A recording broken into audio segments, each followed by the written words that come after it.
dessus. Et je remercie Déchocage chirurgical de m'avoir proposé de vous parler d'un cas clinique qu'on a eu avec Delphine Garrigue en garde début novembre. Et voilà, donc il y a eu un peu de spoil et de choses qui ont déjà été dites par Jean-Robert Enzanuch, mais répétées, c'est toujours bon. Donc, je remercie aussi Théo, là, qui est dans la salle, qui a servi à la fois de réalisateur et photographe ce soir-là. Merci à lui.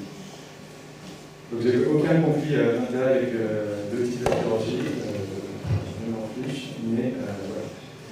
Donc je vous présente le cas. Donc vous êtes le médecin anesthésiste réanimateur de garde au déchocage du quartier dans lequel vous êtes, et vous êtes appelé à 23h par le médecin régulateur du SAMU pour une émission directe d'un patient cognitif suivant. Donc c'est un patient de 22 ans qui n'a pas d'antécédent, qui a retrouvé au domicile avec une notion de scène violente, et qui présente de multiples plaies par arme blanche au niveau thoracique et abdominal.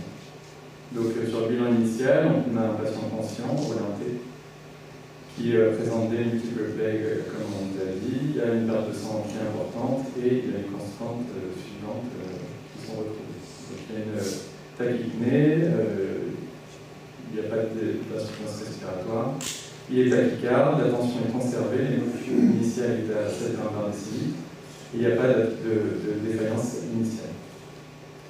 Donc devant la gravité de la situation, le patient est transporté par une équipe du SMUR dans le déchocage. Il y a des premières thérapeutiques qui sont mises en place et le transport est stable. Donc avant le transport, on aurait pu se poser la question de qualifier la gravité du patient concernant le triage hospitalier.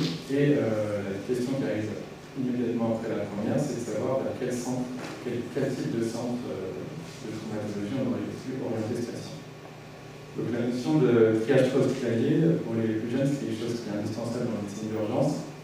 Et l'objectif, c'est de garantir à tous les patients le meilleur traitement, c'est-à-dire celui qui est le plus adapté dans les meilleurs délais. Donc pour faire ça, il faut se poser la question de la gravité et de l'orientation. Donc en France, jusqu'il y a peu, c'était des protocoles qui n'étaient pas standardisés. Et puis il y a un réseau de centres qui fait de la médecine d'urgence qui a été assez pionnier dans le domaine, c'est le réseau nord-alpin qui a proposé une prise en charge à la fois de stratification de la gravité et d'orientation. Donc ils ont proposé une classification sur la gauche, là, qui va de grade A pour les plus sévères, instable avec un résultat immédiat, à grade C des patients stables. Et cette classification, elle prend à la fois les critères de Vittel, qui sont classiquement connus par tout le monde, mais aussi ça associe la réponse initiale à la réanimation qui est mise en place sur place. Donc pour notre patient, on avait donc un patient qui était stable ou stabilisé par les premières mesures, mais par contre qui présentait des lésions à risque de gravité ou des compensations secondaires. Et pour lui, c'était des plaies thoraciques pénétrantes qui est gradée en stade B. Donc la notion de gravité de plaies thoraciques pénétrantes, elle est retrouvée dans différentes recommandations. Elle est rappelée par plusieurs organismes, dont les recommandations de la SPAR de 2015 sur traumatisé thoracique, mais aussi les recommandations plus récentes, la 2022, dans le triage hospitalier en Amérique du Nord. Donc la deuxième question qu'il faut se poser après avoir regardé le patient, c'est de savoir où est-ce qu'on va l'amener. Donc pareil, en France, ce n'est pas tout à fait codifié, il y a des réflexions qui sont en cours, et les réflexions les plus poussées, c'est peut-être celle du réseau nord-alpin, encore une fois, qui propose 7 algorithmes suivants. Donc dans le cas d'un patient qui n'a pas de détresse vitale, on regarde s'il y a des critères de gravité. Chez notre patient, c'était le cas, il a été gradé en gradé. Et donc, il faut le transporter dans un trauma center de manière assez rapide. Chez lui, il y avait des lésions qui étaient à risque de gravité et de nécessité de prise en charge spécialisée, notamment chirurgicale, plus ou moins d'artérioembolisation. Et donc, le choix est de le mettre dans un trauma center de niveau 1. Donc, pour les plus jeunes, encore une fois, je rappelle qu'il y a une classification de trauma center qui dépend des ressources qui sont mobilisables 24 heures sur 24. Et un niveau 1, c'est un centre qui a en permanence un service de réanimation, un service de déchocage, un service de chirurgie qui va proposer toutes les chirurgies spécialisées, et de la radio interventionnelle et de la transfusion massive. Donc au décours de l'appel, votre équipe se prépare à accueillir le patient et un de vos collègues vous fait remarquer qu'il pourrait peut-être exister un risque de transfusion massive. Et alors dans le cas général, on peut se poser la question de savoir quels arguments à l'anamnèse peuvent nous faire pencher vers un haut risque de transfusion massive.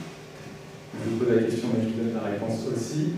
Et donc il y a différents critères qui ont été trouvés dans la littérature et dans les registres. C'est le taux d'hémoglobine faible à la prise en charge initiale, donc on est localisé sur des hémocules. Une variation importante du taux d'hémoglobine entre la prise en charge initiale et l'arrivée au déchocage, et cela en fonction du remplissage qui est passé. Plus il y a une variation importante avec un remplissage faible, plus c'est grave. Une pression artérielle moyenne inférieure à 70 mm de mercure, un patient intubé et un choc index positif. Donc le choc index positif, qu'est-ce que ça veut dire? Il faut déjà pouvoir le calculer. Et si on prend les constantes que je vous ai proposées initialement, eh bien, le choc index il est égal à 1,45. Donc on peut estimer positif. Donc qu'est-ce que c'est le choc index? Pour encore une fois les plus jeunes, c'est le rapport entre la fréquence cardiaque et la pression artérielle systolique. Et si on se demande comment il a été trouvé, il y a eu des registres de polytraumatisés qui ont été réalisés. Des analyses rétrospectives ont montré qu'il y a une association entre cet indice élevé et le risque de transfusion d'au moins d'un kilo, mais aussi de transfusion massive. Et cet indice, il a beau être pas parfait et pas systématiquement trouvé, il y a quand même plusieurs données dans la littérature qui le confortent, avec des relations dose-dépendance, c'est-à-dire que plus on a un choc index élevé, plus on a un risque de transfusion massive. Ça, c'est la trauma-base, ça a été présenté par notre collègue de Grenoble tout à l'heure. C'est des marqueurs qui ont été retrouvés comme étant associés aux transfusions massives. Et si on a plus de 2 marqueurs sur les 5, c'est-à-dire un qui s'installe, un choc index supérieur ou égal à 1, la nécessité d'une intubation orotrachiale, une hémoglobine initiale sur place inférieure à 13 ou une PAM inférieure à 70, et bien alors si on en a plus de 2, il faut activer un protocole de transfusion massive avant l'arrivée du patient. Donc on prend le cas, en concertation avec la régulation du SAMUR, on l'a mis dans notre déchocage, qui est un trauma center de niveau 1, et pour anticiper la prise en charge, on prend soin de prévenir les équipes chirurgicales. Donc à son arrivée, on retrouve une hémodynamique qui s'est modifiée avec une tachycardie, une hypotension, sans amine, toujours un choc index qui augmente.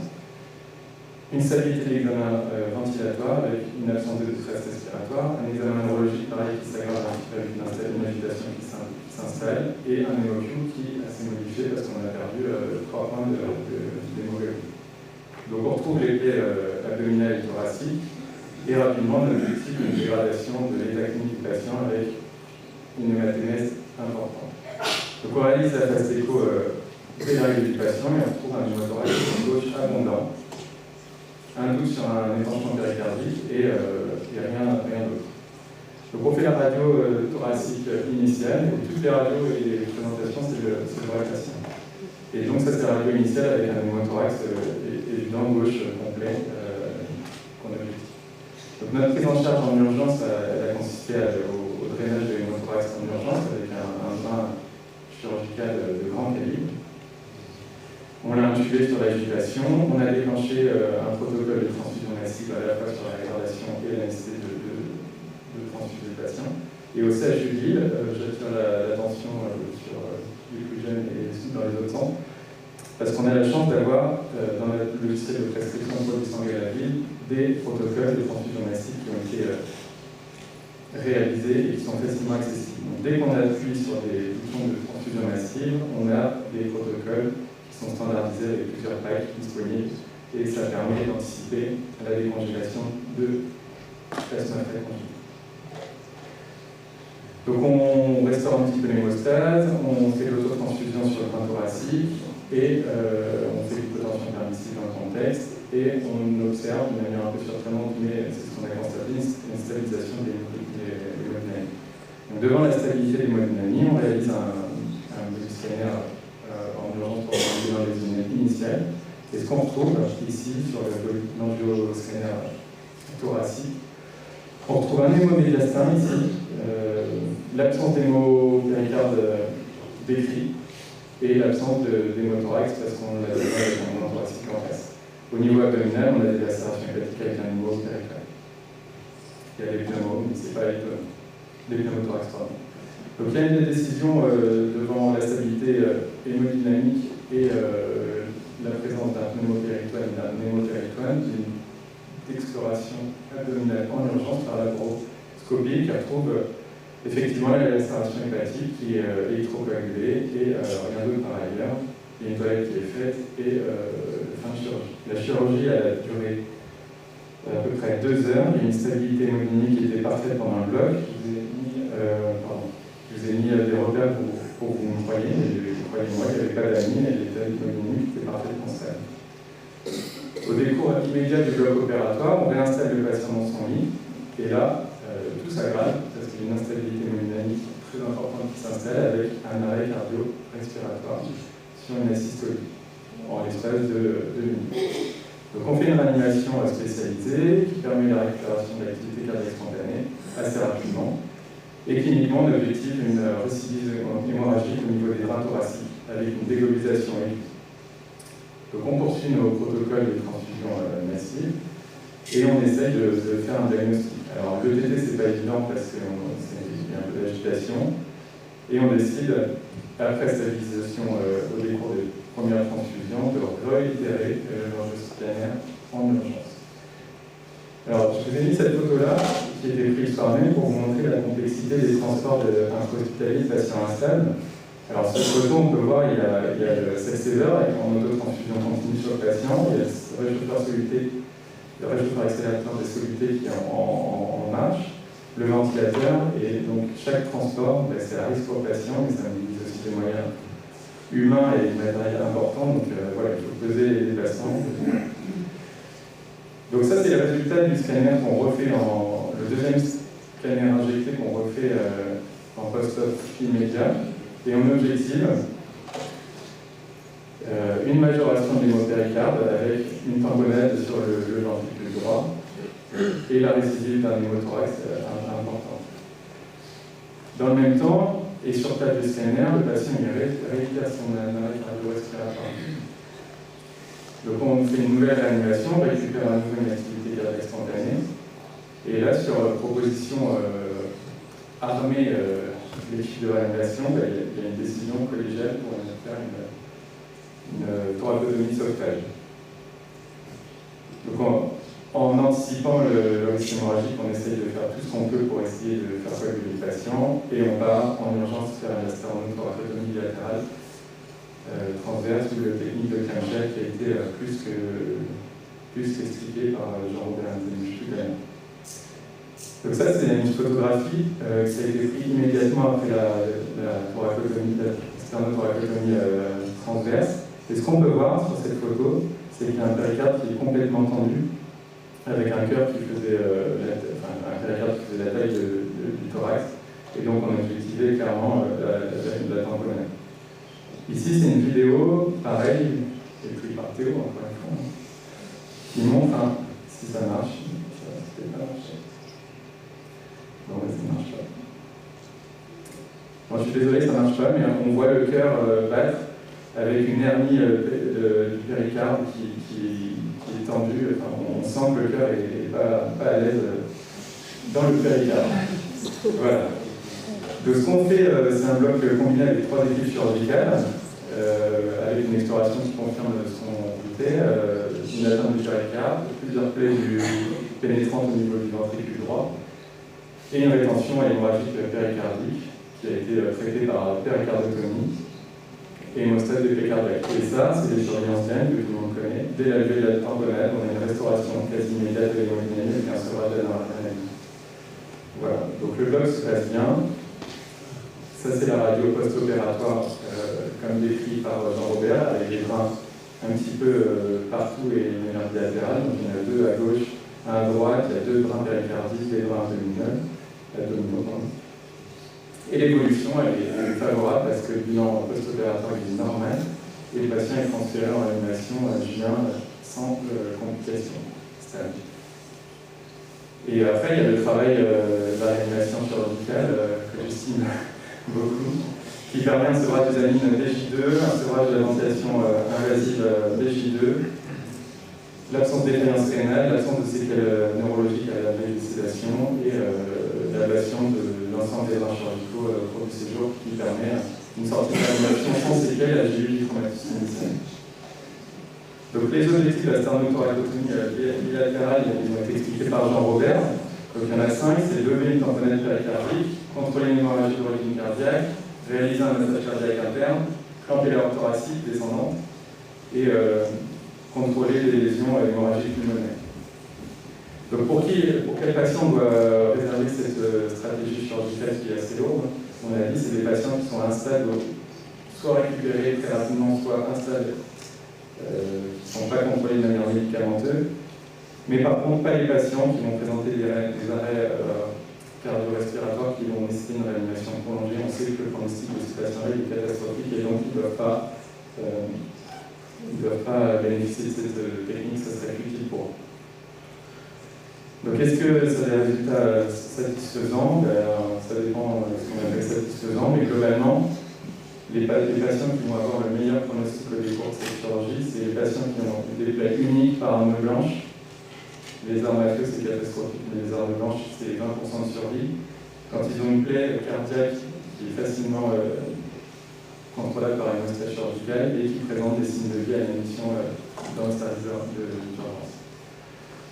Donc la deuxième question qu'on peut se poser à la vue de ce cas-là, c'est est-ce qu'on aurait pu faire mieux à la phase écho et diagnostiquer directement la tamponade péricardique? C'est pas si évident que ça, parce que c'est une méta-analyse qui est sortie il y a moins d'un mois, qui s'intéressait à toutes les études qui ont analysé les performances diagnostiques de l'ETT dans le diagnostic de la tamponade, versus une constatation chirurgicale péricardique, et on se rend compte qu'il y a énormément de faux négatifs dans l'ETT, dans le diagnostic des plaies cardiaques, et encore plus quand il y a des patients qui présentent des hémothorax gauche. Donc l'explication de ça, c'est que s'il n'y a pas de tamponade, c'est peut-être parce que le péricarde est ouvert par des plaies pénétrantes et que tout le sang qui vient du cœur, il reste pas dans le péricarde, mais il va dans le thorax. Donc dans le cas de ces patients-là, il ne faut pas hésiter à réitérer l'examen pour en faire un autre. Donc au total, on a un traumatisme pénétrant thoracique au niveau de l'aire cardiaque par une arme blanche, un patient sans antécédent et qui présente d'emblée un hémothorax massif à gauche avec une face négative. Donc il y a une dégradation secondaire avec plusieurs arrêts qu'on réanime par une sternotoracotomie bilatérale transverse qui retrouve une tamponade, il y a une hémostase chirurgicale et une évolution favorable avec une survie du patient sans séquelles. Donc les messages clés que je voulais faire passer avec ce cas clinique, c'était que le triage hospitalier, c'est quelque chose de complexe, mais qui doit s'astreindre à orienter le bon patient dans le bon endroit. Et ça, c'est pas si facile que ça. Il y a une stabilité hémodynamique apparente, elle ne doit pas faussement rassurer le clinicien et ça peut toujours se dégrader, il faut toujours avoir ça en tête, surtout quand il y a des lésions à risque de gravité. Il y a des difficultés diagnostiques de plaies cardiaques, pardon. Et ça, je me rappellerai certainement longtemps, mais un hémothorax gauche qui complique des lésions pénétrantes de l'aire cardiaque, ça va toujours faire évoquer des plaies cardiaques. Voilà. Et alors, ça, on a tous une même idée, mais la star, elle a fait des gros travail pour éviter les erreurs et elle a créé un ensemble d'aides cognitives. Et donc ça, c'est celle spécifique de la prise en charge du traumatisé thoracique grave en info-hospitalier. Donc voilà, je vous la laisse, ça existe, il faut pas hésiter à la voir. Voilà, je vous remercie.